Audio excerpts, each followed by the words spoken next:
Sadarkaa Oromiyaatti bara kana gandoota 755 ta'an barmaatilee miidhaa geessisan irraa bilisa taasisuun danda'amee jiraachuu isaa Biiroon Dubartootaa fi Daa'imman Oromiyaa ibse.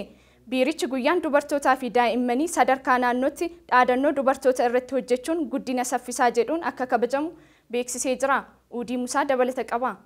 Guyyaan dubartootaa fi daa'immanii sadarkaa naannootti dhaadannoo dubartoota irratti hojjechuun guddina saffisiisa jedhuun kabajamuuf akka jiru Biiroon Dubartootaa fi Daa'imman Oromiyaa miidiyaaleef ibsa kenneen beeksiseetti jira. Guyyaan dubartootaa Maarchi 18 bara kana sadarkaa addunyaatti marsaa 113 akka Itoophiyaatti ammoo waggaa 65 booda yeroo 48ffaadhaaf kabajamuuf akka jirus ammoo biirichi ibseetti jira.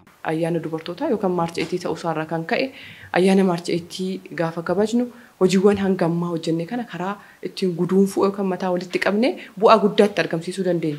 Akkuma barame kanaan dura waltajjiidhaanii fi seremonii garaagaraatiin kan kabajamaa ture san keessaa baanee karaa bu'aa isaa itti lakkaa'uu dandeenyu bu'aa qabeessa ta'ee fi waan lakkaa'amu dubartootaaf daa'immaniif hojjechuu dandeenyu kabajuu qabna jenneeti kaayyeeffannee.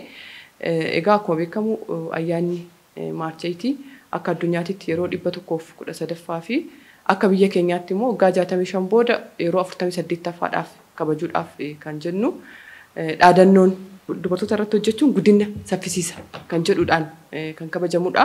Gama idileessa koorniyaadhaatti wajjin kan wal qabateen Biiroon Dubartootaa fi Daa'imman Oromiyaadha. Koorniyaan idilaa'em kallattii hedduudhaan hojiin akka hojjetamuuf hojjetaa turuudhaa fi hojjechaa jiraachuu isaatis ifoomseetti jira. Idileessa koorniyaa wajjin wal qabatee manni kan keenya koorniyaan idilaa'ee kallattii hundaan dubartoonni fi dhiirri siyaasa irratti, diinagdee irratti, hawaasummaa irratti akka fayyadamaa ta'aniif hojii hojjetamu irratti karoora addaatiin hoogganamneeti kan hojjechaa turre. Kun jechuun egaa dubartoonni bakka bu'iinsaa fi hirmaannaan isaanii qaamolee mootummaa hunda keessatti akka mirkanaa'u gochuu, bakka bu'iinsa akka mirkanaa'u gochuu, qaama seera baasu, seera hiiku, seera raawwachiisu keessatti kallattii hundaan seeraanis deeggaramee akka mirkanaa'u gochuu keessatti hojii hojjetamu yoo ta'u, hojii hangammaatti jiruun naannoo kanatti wanti hojjetameen keessattuu gama siyaasaatiin dubartoota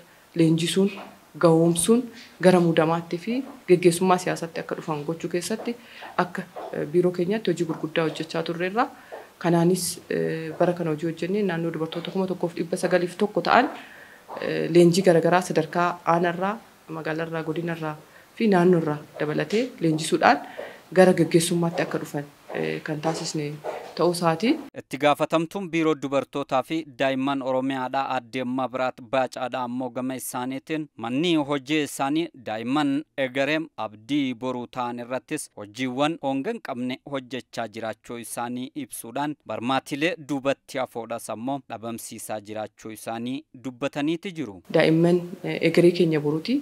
Qaama boru biyya kana dhaalanidha. Qaama boru biyya kana geggeessuudha. Qaama kana irratti hojjechuun jijjiirama biyyaa itti fufsiisuudha. Guddina biyyaa har'a jijjiirama dhufe kana keessatti guddina biyyaa mirkaneessina jennu kana keessatti daa'imman kallattii sirriidhaan, kallattii gaariidhaan, haala gaariidhaan kunuunfamanii akka guddatan gochuu keessatti manni hojii keenya gahee olaanaa fi itti gaafatamummaa guddaadha kan qabu. Dhimmi barmaatilee miidhaa geessa wajjin wal qabatee jiru. Yeroodhaa gara yerootti fooyya'insi jiraatus ammas garuu bifaaf amala jijjiirrachuudhaan baadiyyaattis haa ta'u magaalaatti akkaataan itti mul'achaa jiru jira. Akka biiroo keenyaattis bara kana aanota baay'ee gandoota baay'ee barmaatilee miidhaa geessisan irraa bilisa hin goona jennee qabannee turre. Hanga ammaatti hojii raawwatameen gandoota 755 ta'an barmaatilee miidhaa geessisan irraa bilisa ta'uu danda'aniiru. Guyyaa dubartootaa sadarkaa naannootti bara kana kabajamuuf jiruunis kan wal qabateen ammoo sosochii keessa galanii hojiirra akka jiran ibsaniiti jiru.